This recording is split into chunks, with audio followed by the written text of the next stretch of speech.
कुणाला संघर्ष करायचा असेल तर आम्ही तयार आहोत असं आता संजय राऊत यांनी म्हटले। वरळी कोळीवाड्यातल्या संघर्षावर संजय राऊत यांनी हे विधान केले। तुमची दादागिरी आम्ही मोडून काढू असं राऊत यांनी म्हटले। दरम्यान धक्काबुक्की प्रकरणाची चौकशी व्हावी अशी मागणी मनीषा कायंदे यांनी केली।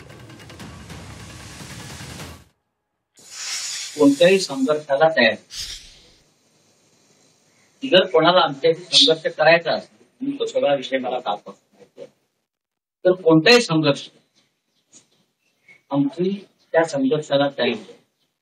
जर आम्ही तुम्ही पाहिलेल्या निवडणूक आयोगाशी आम्ही संघर्ष करतो, तर हे संघर्ष आमच्या रस्त्यावरच्या शिवसेनेच्या पाठीला पुजलेले आहेत ना। वरळी कोळीवाड्यामध्ये माननीय आदित्य ठाकरे असताना राज्याचे डेप्युटी पोलिसांचा फौजफाटा जाऊन दादागिरी करत असतील, त्याची दादागिरी बोलून टाकतो। आता सांगतो, हा दादागिरी करूच नका। तुमची दादागिरी इथे फडणवीसच बोलून टाकतायत। तिकडे फार गर्दी झाली होती, चेंगराचेंगरी पण दिसत होती। आता अनेकांचे व्हिडिओज सीसीटीव्ही असतील ते सगळे चालू होते। हे सगळं तपासलं पाहिजे।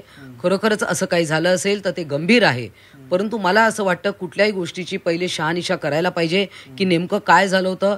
आपण फुटेज नक्कीच तपासलं पाहिजे आणि यामध्ये जर का खरंच कोणी दोषी असेल, मुद्दामून कोणीतरी महिलेला धक्काबुक्की केलं असेल तर ते अत्यंत चुकीचं आहे।